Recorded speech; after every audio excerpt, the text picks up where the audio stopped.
এক অজ্ঞাত পরিচয় ব্যক্তির মৃতদেহ উদ্ধারকে কেন্দ্র করে চাঞ্চল্য ছড়ালো বাগডোগরা থানা অন্তর্গত রাঙাপানি এলাকায়।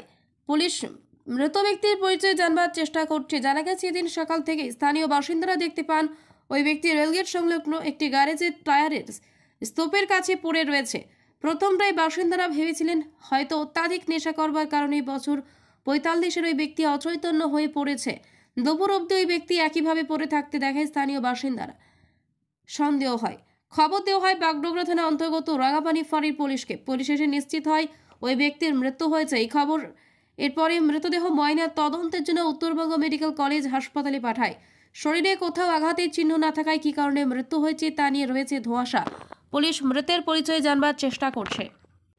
এই এক ব্যক্তির বডি এখানে পড়ে আছে অনেকক্ষণ থেকে পড়ে আছে। আমরা তো প্রথমে ভেবেছিলাম বোধহয় দারু খেয়ে পড়ে আছে। তারপরে দিকে তাকে এসে দেখি যে না ওঠে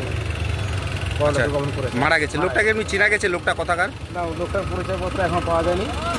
কোথাকার কে আমাদের রাঙাপানি ফাঁড়ির পুলিশ এখানে আসেন, কৃষ্ণবাবু এখানে আসেন উপস্থিত। তো ওনাকে এখন মেডিকেলে নেওয়ার জন্য অ্যাম্বুলেন্সের ব্যবস্থা করছেন আমাদের কৃষ্ণবাবুই করছেন সব ব্যবস্থা। তাই আমরা হচ্ছে যে এখানটায় আসি, দেখা যাক কী হয়। আপনার নাম কি? আমার নাম সুধাংশু মণ্ডল। আপনি পঞ্চায়েত মেম্বার নাকি? না, পঞ্চায়েত মেম্বার হাসবেন্ড। ধন্যবাদ।